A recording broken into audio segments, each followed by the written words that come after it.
This is a professional handwriting analysis channel, and as they're going over this, they talk about all the intricacies of his writing. But to me, this Brendan, MAGA, and the signature, and the fact that I can make out every single letter clearly and easily. Now, again, this might be manuscript and not cursive, but his cursive, I mean, this to me, this is just insane to say that this is the same person writing this.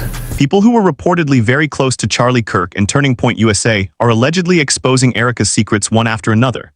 Sources claim Charlie's sister, Mary Kirk, could also be among those speaking out. The reported reason Mary allegedly turned against Erika is because of the lies and the disturbing belief that Erika may have been involved somehow. After Charlie's passing, Erika shared a letter she claimed was the final note Charlie wrote to her. However, forensic handwriting analysts reportedly compared that letter to other documents written by Charlie and concluded that the note was not actually written by him. To me, the first thing I noticed about this is this must have been written so fast. I mean, look how sloppy this is. Like there's certain words like talented, that E looks like it was fixed. Talented is a pretty simple word to spell, so why would that E need to be written over again? Then you have amazing. There's no N. It's A-M-A-Z-I, nothing, G. And, greatest. The E and the S kind of blend together. You have growing. Again, there's no N. There's this weird shape here. This strange thing, but it's not an N. You have a head, and the D's doesn't even have a line in the back of it. You have of, there's not even a line across the F. And again, you have adventures. Look at this D. The more I look at this, the more this looks like someone else trying to write messy.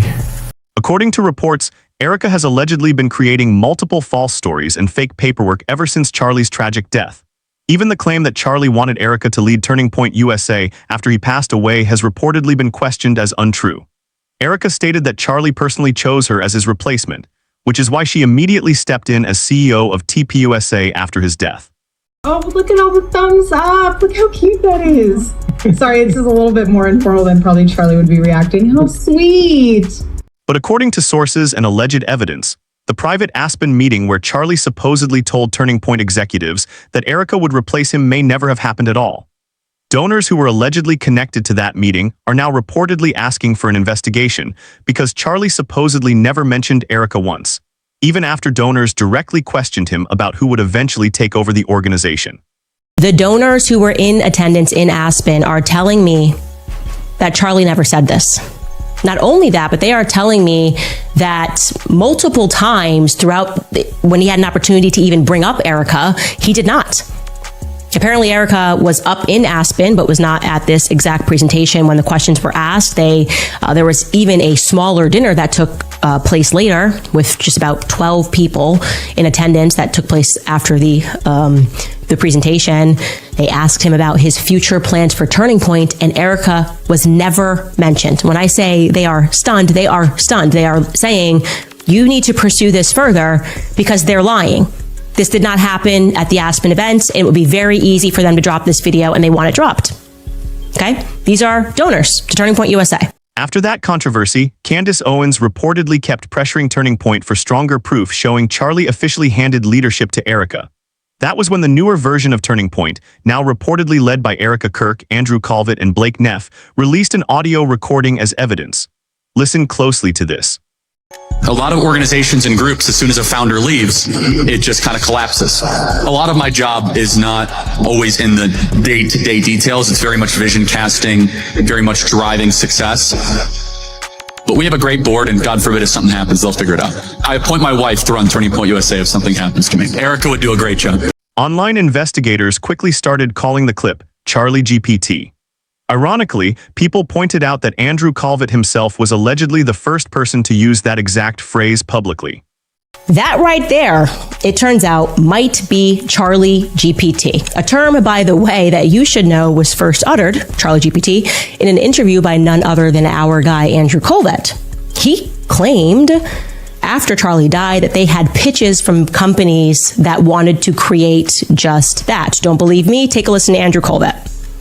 And at what point did it become clear to you that this was going to, that you were going to at least temporarily not fill Charlie's shoes, but take over part of his role. Because obviously, since then, you have been not alone, but you have been running the Charlie Kirk show. You are, for the moment, the voice of Charlie Kirk in the aftermath. When did that become clear that that was something you were going to undertake? Yeah, and I just want to be very clear that I don't see myself as that. I worked with Charlie just about every day for 8 years, and I feel like I have a Charlie GPT or something in the back of my head. I mean, for truly, I hear... As long as you don't do the weird AI We are thing. not going to do the weird AI thing. Good. We've been pitched on that multiple times. I'm just like, guys, no, not at all. Because of nonstop pressure from both viewers and donors, Turning Point USA later hinted that they had even more evidence proving Charlie selected Erika. They claimed it was a special legacy video where Charlie personally named Erika as his successor. The Daily Mail reportedly received exclusive rights to promote the story and preview the succession video using a screenshot supposedly taken from that recording. However, insiders later claimed the image of Charlie from that alleged video was actually a deep fake created from older footage recorded during Charlie Kirk's first visit to South Korea. Everybody, I'm here in South Korea. By the way, I'm here at a park at night. That's the most dangerous thing that I just saw, which was a black cat. No bums, no people trying to attack you. It's amazing. Crime is a choice. And here in South Korea, they decide not to put up with crime. Turning Point first previewed this trailer on May 15, 2026, but the full footage still has not been released publicly. Meanwhile, insiders are reportedly claiming that a private group was secretly assigned to meet with a Hollywood deepfake company known as VFXLA, a business that reportedly specializes in AI voice cloning and advanced digital editing. After Charlie's death, and maybe even before Charlie's death, but definitively after, Marcus was meeting with and communicating with Hollywood AI deep fake companies. Okay, they specialize in creating deep fakes. Now, maybe if this was a conservative company that specialized in making videos, you might go, okay, you know, back when Daily Wire was saying they were going to explode into Hollywood, that might make sense. But why Turning Point USA? I'm going to give you the name of the company. It's VFXLA. The company's official website reportedly lists services ranging from motion graphics and production work to lip syncing and deepfake technology. One section of the website reportedly states, "Experts in deepfake technology, we are pushing the limits of what deepfakes can achieve while developing our own private systems and methods for studios." Once people connected this information to the growing controversy around Charlie's death, many viewers began believing the idea that his rise to power may have been part of something bigger. But the wildest claim yet is that Erika may have also attempted to change Charlie's will. In the weeks after Charlie's death, Erika allegedly told several close contacts that Charlie planned to sign an updated end-of-life document. That meeting was reportedly scheduled for September 15th, the Monday right after Charlie was killed. And there's something else that I learned that I hadn't shared. I actually learned this some time ago, but today feels like a good time to do so. And let me preface this with the fact that this came from Erika. So it is, of course, plausible, always plausible, that she lied. But I can confirm that she said it to multiple people. Not to me, but to multiple people. And I have evidence of that.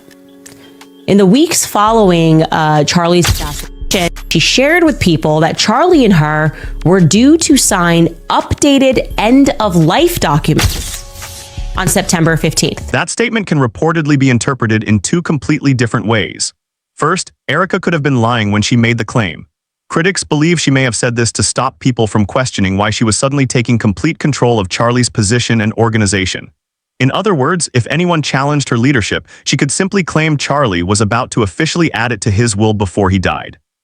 The second possibility is that Erika may have actually been telling the truth, and Charlie truly planned to change his will but never lived long enough to finalize it. That possibility raises another uncomfortable question. Why exactly would Charlie suddenly want to update his will?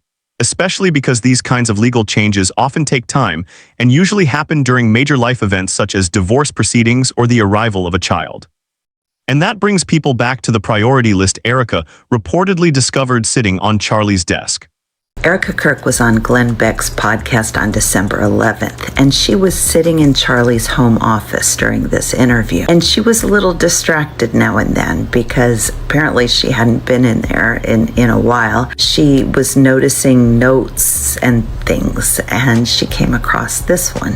He wrote on everything. Priorities, it says family, children, legacy, kids number one, versus careerism, consumerism, and loneliness. It's interesting.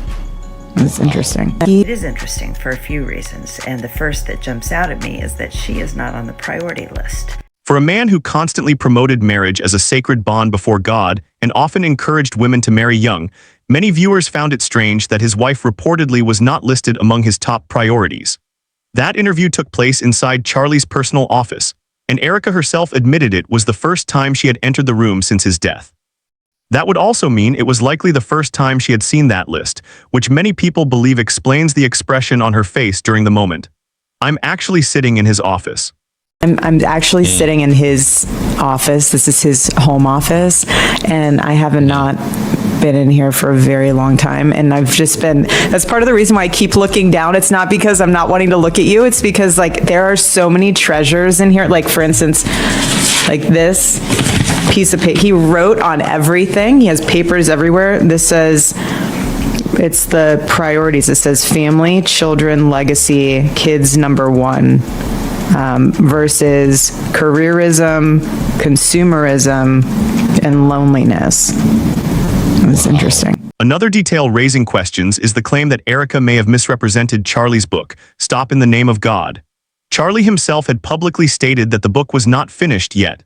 According to reports, the release date was planned for December, even though Charlie passed away months earlier in September.